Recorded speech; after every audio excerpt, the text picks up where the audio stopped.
It's 2025, the year to thrive. And this is episode number 5, and that ain't no jive. So, whatever, not bad, a little poetry for you.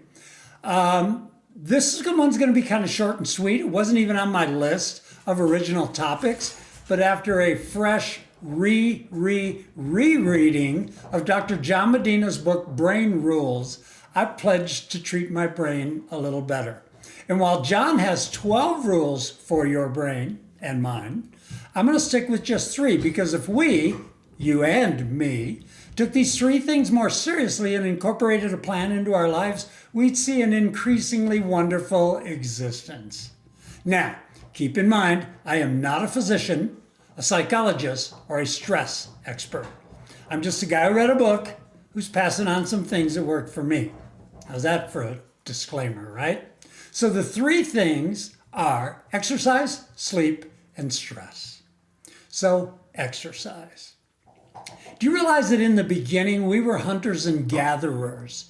Researchers estimate that the average person from the Homo erectus group over 1 million years ago moved from 10 to 20 kilometers a day. That's 6 to 12 miles. Now, not in a Prius or a scooter, on their feet.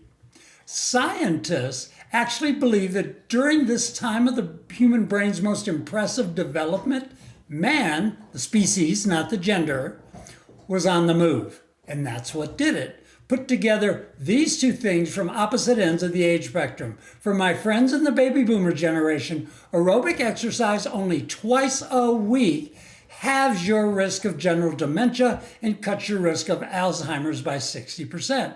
Can't find your keys?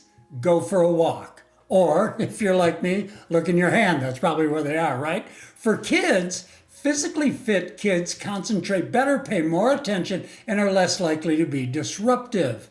Most of all, people who exercise have higher self-esteem, less depression, and less anxiety. Now, the key here is that when you exercise, you increase blood flow across the tissues of your body. And the more the blood flows, the more of the toxic waste is removed. And that's a good thing, especially for your brain. Sleep. Medina's rule number 7 is sleep well, think well.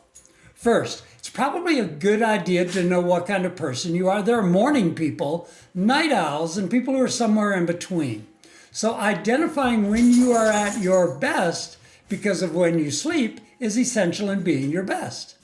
I'm writing this down, the original script for it, at 6:15 a.m. And I got news for you. That's when I do some of my best work. The other place where I do my best work is when I'm on a run.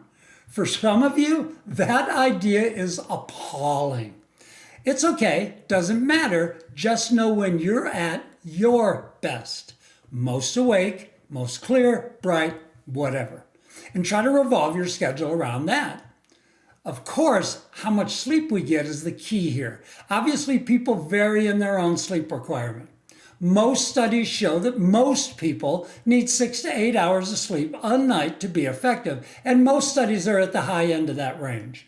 Get less, and eventually it will hurt attention, memory, mood, logic, reasoning, and motor dexterity.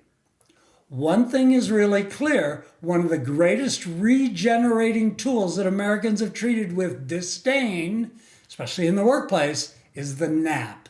Research has found that the biological drive for a nap is universal. Sleep is good. Think about it, or maybe just sleep on it. I don't know. Stress. They call stress a killer. And you know what? They're right. We're not talking about the short-term stress here, like that person who cuts you off without a turn signal while they're chatting on their phone and you get really pissed. In fact, that kind of stress is natural, and some maintain that it's even healthy. It's chronic stress that's the problem. Under chronic stress, adrenaline creates scars in your blood vessels that can cause a heart attack or stroke, and cortisol damages the cells of the hippocampus, crippling your activity to learn and remember, at least according to Medina. Emotional stress has a huge impact on us and is believed to be one of the biggest roadblocks to working productively.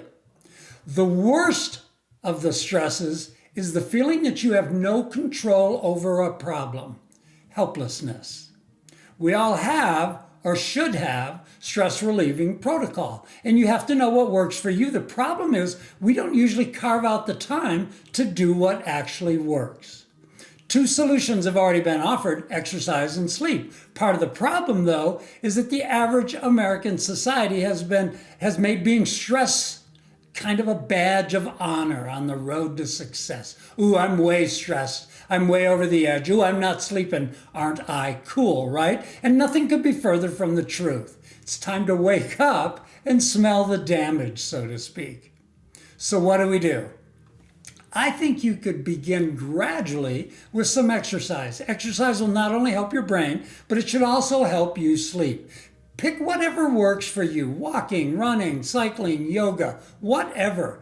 Just pick something that works your heart and pumps your blood. Your sleep will also be helped by lowering your stress levels. Worry is a huge stressor. I remember learning in a Franklin Covey time management course decades ago that there are two walls in our lives. There's the wall of control and the wall of no control. And we get into trouble when we try to control the things on the wall of no control. So I guess what I'm saying is, let go, Luke. For me, my running helps me let go of the things I can't control. And maybe for you, it's meditation, it's prayer, it's a good talk with a trusted friend. Whatever it is, carve out the time and do it. Maybe you need to sit in the grass, not that kind of grass, the grass out in the lawn or at the park, and just work through things. I have a blog on it called Back to the Grass that I put out ages ago. I don't even know if I could find it right now. But sometimes when I just need to get away, I'll go to a little local park and just kind of lay in the grass, watch the clouds go by, look at the sky. If it wasn't snowy, I'd go there now. We need our brains, and we need to be good to them. So exercise, sleep, and lower stress could be a great place to start. That's episode 5. I'm Rich Sands. Thanks.